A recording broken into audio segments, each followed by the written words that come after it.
Tired of staring at the same boring OneDrive layout every single day? You know that feeling when you log in and it just looks blah, like a blank white room with no personality? Well, here's the good news. You can change your theme in seconds and make it yours. No fancy settings to dig through, no complicated menus, just a quick switch that makes your workspace actually feel like yours. All right, so here's the plan. I'm going to walk you through exactly where to click and which theme to pick. Just 3 simple steps, and you'll have a fresh look that's easier on your eyes and way more comfortable to work with. So let's start by finding the gear icon. You'll see it up in the top right corner of your OneDrive screen. It's that little cogwheel symbol right next to your profile picture or initials. Go ahead and click on it. This is your main settings hub, so whenever you need to tweak anything in OneDrive, this is where you start. And here's a quick tip before we move on. If you're on a slower connection or OneDrive is still loading, give it just a second to respond.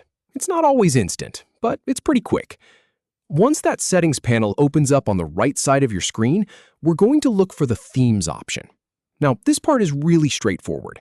Just scroll down a little bit in that panel and you'll see it. It's labeled clearly as themes. Click on that. Some people get confused here because they expect to see it under General or Appearance, but OneDrive keeps it right out in the open.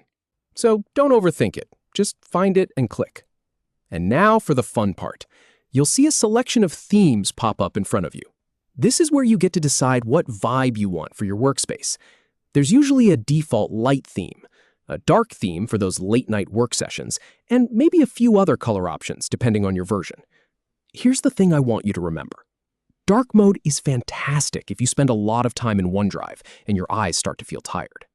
That little change can make a huge difference over a long day. But if you prefer a brighter, more energetic look, go with one of the lighter options. There's no wrong choice here. Just pick what feels good to you. When you click on your chosen theme, it applies instantly. You don't need to save or confirm anything. As soon as you click it, the whole interface updates. You'll see the background colors change, the menus shift, and everything starts to feel more personalized. And that is it. You've gone from that generic, impersonal layout to something that actually feels like your space. So take a second to look around. Notice how the colors change the way your files feel. It's a small adjustment, but it makes a real difference in how comfortable you are working here. Now, if you ever want to switch it up again, just come back to this same gear icon. Click Themes and pick something new. Change it depending on your mood, the time of day, or just because you feel like a fresh look. That's really all there is to it. 3 clicks and you're done. Thanks for sticking with me through this walkthrough. If you found this helpful, go ahead and apply a theme right now while it's fresh in your mind. You'll be glad you did.